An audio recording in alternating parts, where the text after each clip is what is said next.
I love to travel, and when I was a kid, Rick Steves was like my own personal travel guide on PBS.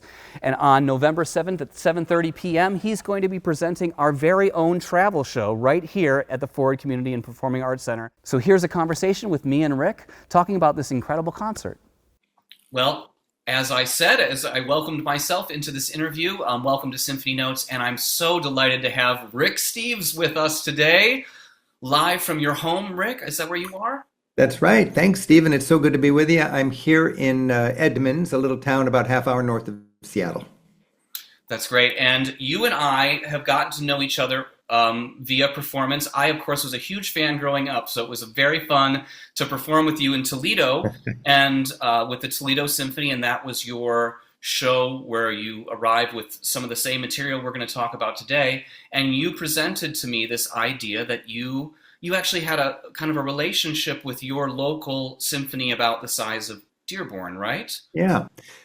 And it was so fun performing with you in Toledo. And we've sort of come up with a plan that lets us offer this exciting merging together of travel and music and history and appreciation of all that in a package that is accessible for any symphonies, big or little, all around the country.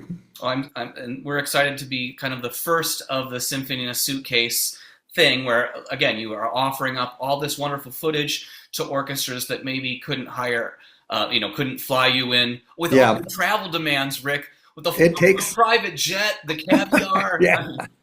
Well, it takes 3 days at a minimum of my time to go to a symphony. And my hope is that there would be enough symphonies in this country to keep me on the road all the time. But of course, this is just a fun sideline of mine. I'm very busy making my TV shows and researching, writing my guidebooks and organizing our tour program here at Rick Steves Europe. But I just love music. I love live classical music. And I love every chance I get to inspire people to reach out and better understand the context of things so they can better enjoy their sightseeing. And you can do your sightseeing traveling around Europe, or you can do your sightseeing musically just going into your hometown concert hall and enjoying a symphony. And you know that because you're busy sharing that all the time. And with you and me, we're going to be mixing my three favorite things, travel, music, and history, into a wonderful, entertaining, and I hope inspiring evening. Was that the impetus for this program?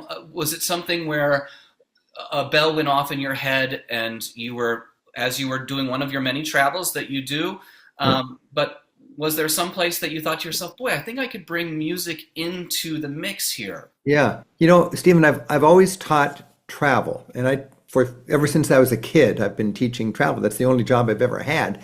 And if I have a chance to, if there's a piano on the stage and I can illustrate a point on the piano, I like to remind people art is not just for your eyes, it's for your ears too. And as we travel around Europe, we're looking at stuff, but we're also hearing art.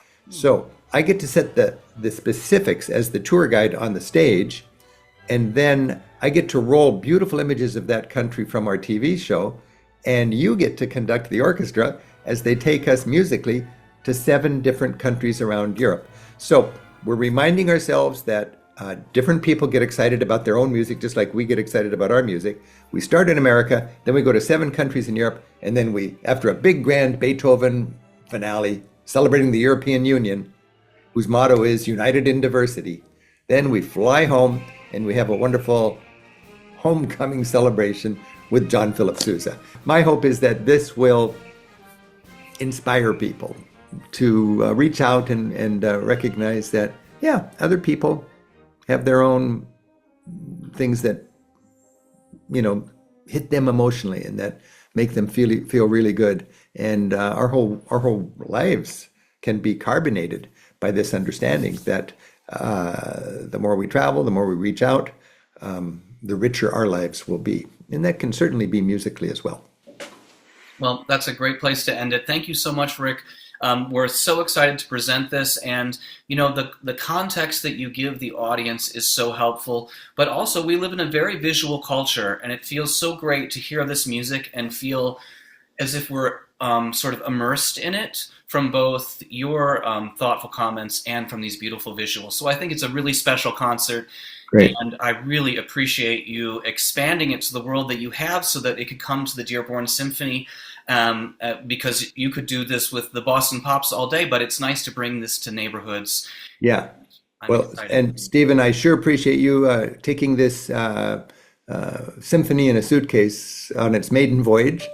And I'll be with you in spirit, that is for sure, as you take Europe, a symphonic journey with you and me, kind of being the tour guides and the musical direction. This concert is November 7th at 7:30 p.m. at the Ford Community and Performing Arts Center. Thank you so much, Rick.